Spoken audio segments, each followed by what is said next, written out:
One of my very favorite assessments is a Socratic Seminar. I absolutely love them. If you're new to Socratic Seminars, essentially it's just a formal discussion where kids ask each other really big, open-ended questions and literally just sit around in a circle and answer those questions. Here's why I love them. They're a really great opportunity for students to be able to critically think about these really big questions.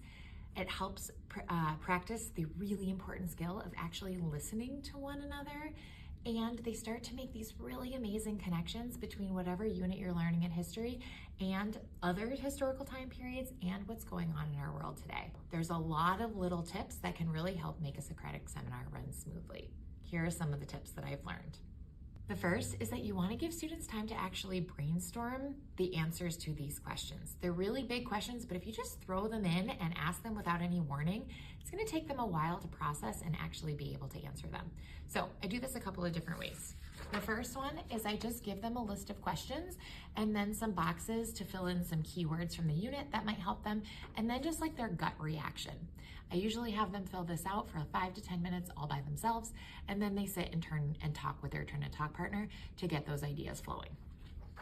Another more active thing that you can do is do a kind of gallery walk style where you write the questions on a big piece of paper, have students walk around in small groups.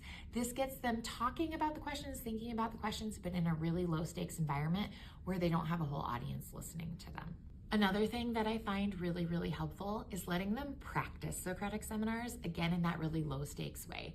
So I usually have them practice in small groups before we're all sitting together in one big circle with the spotlight on them. So I'll break them up into groups of 4 or groups of 6 and just let them kind of practice to kind of get some of those jitters out and get the wheels rolling.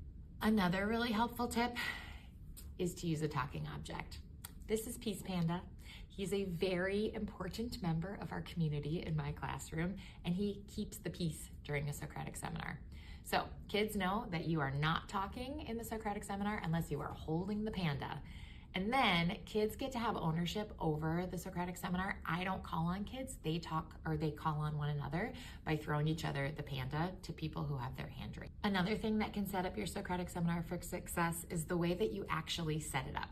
I like to do a fishbowl style where I have an inner circle of the students who are actually talking and listening, and then I do an outer circle.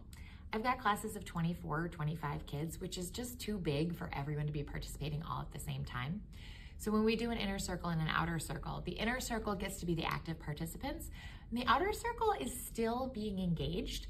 The way that I do this is by giving them sort of a mind map to fill out, or sometimes if they can handle it, I'll give them an online discussion where they can be discussing virtually on Google Classroom whatever is happening in the inner circle. So those kids that are just like desperate to say something have an opportunity to do that.